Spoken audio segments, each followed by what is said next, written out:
And level funding takes the actual claims experience, which could be all over the charts, and cuts across it with this flat monthly payment.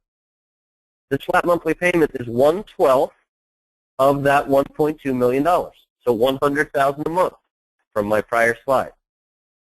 That means that in the first few months, even if claims are really low, you're still paying me claims dollars. And that means you're building what we call a surplus. We're taking those claims, and since we haven't paid them out, they're sitting in an interest-free checking account in your name. And when your claims spike, out here, that spike is paid for either through the surplus in claims that we've generated early on, or through one of those two stop-loss policies. But your group knows before you even sign up exactly what your monthly payment is going to be for all 12 months. Then at the end of 12 months, you're going to get your money back. Now let's talk about the third risk. The third risk is, what if I don't like this? What if I'm uncomfortable with this and I want to get out? I want to go back to Blue Cross at the end of 12 months. The risk that exists is, what about all the people that were going to the doctor right here in the 11th and 12th month? Those claims are not going to come in until over here, because the doctor doesn't submit the claims the same day you're in his office. He takes a little while. That's called claims lag. So the risk is, what if I terminate? I don't want to have to be paying claims and paying premium to Blue Cross. That's too much money. WellNet's considered that already. And in our first year of flat monthly costs, we have factored in a 6-month tail. So if you terminate with us at the end of 12 months, and we hope you don't, but if you do, you do not owe us a red cent. For 6 more months, we're going to process any claims that came in. So you don't owe us stop-loss premium, you do not owe us administrative expense, and you don't owe us claims dollars.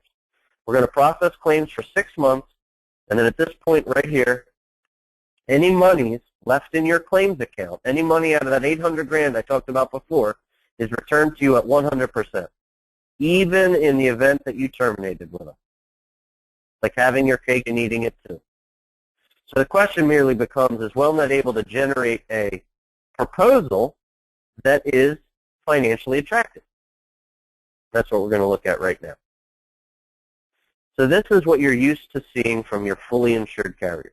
You have your enrollments multiplied by your premiums, and that gets you your monthly and your annual costs.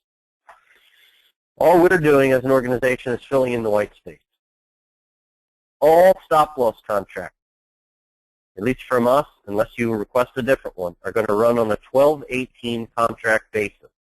This is extremely important, and if there's one piece of advice I can give you is, if you're going to consider self-funding, you must understand your stop-loss contract and you must read it. But all stop-loss contracts are defined by 2 numbers separated by a slash. The numbers mean incurred months and paid months. It's telling you that any claim incurred in 12 months but paid in 18 months counts towards your contract. And that's what I just explained on the prior slide. Claims incurred in 12, paid in 18. In this example, that per person claims risk per specific member is $40,000. That's not the $10,000 from before, it's $40,000. That aggregate corridor I mentioned before is the 25% pad that's added to expected claims to come up with your aggregate claims risk. And here's the numbers. I'm going to go down this annual column for you. The cost of that specific stop loss is fairly expensive, and it's because any one of us at any time could have claims over $40,000. Again, back to that slider example I used before, if you move this down to 0, meaning you have 0 claims risk, you would be fully insured. If you move this up to 1 million, you would practically be completely self-funded. But in this case, you're at $40,000 and you have stop-loss insurance. And in exchange for that $40,000 claim level, your premium is $143,000 a year. Move that up, your premium goes down. Your aggregate premium is pennies on the dollar compared to specific stop-loss. The reason is your aggregate claims risk before the insurance kicks in is 25% higher than it should be. I'll show you that in just a moment. Then you're going to pay costs for the network, which I mentioned before. In this case, it's the Aetna network. Then you're going to pay TPA fees. This is the cost of administering the medical claims. And then you're going to have program expenses, which is a combination of WellNet revenue and broker commission. So your total fixed costs are $283,000.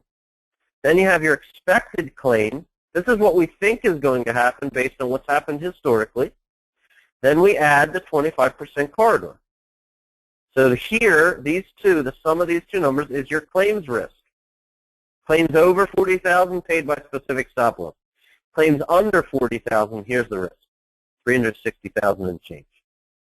So all in next year, under a 12-18 contract, your exposure is $644,000. That's not your total cost. That's your projected exposure. That is a combination of $283,000 in fixed and $360,000 in variable or claim.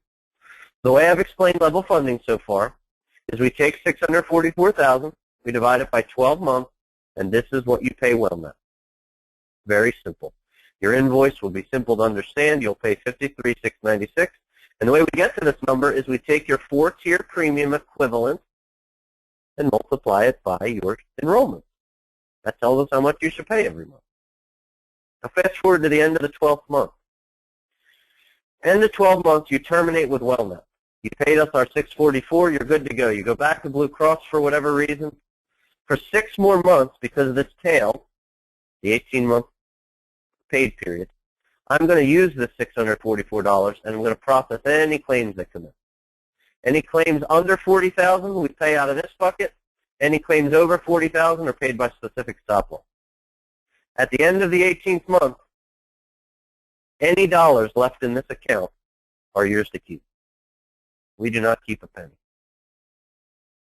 That's the reason the financials are a smarter version of financials than being fully insured. Provided we can give you a number all in that's comparable to your fully insured number, why not try this? There's really no risk. You have stop loss to cover your high claims, and you have a tail on the back end. Now the question must be asked, if claims represent the lion's share of my expense, and claims are going to drive my renewal next year, what on earth can I do to manage my claims?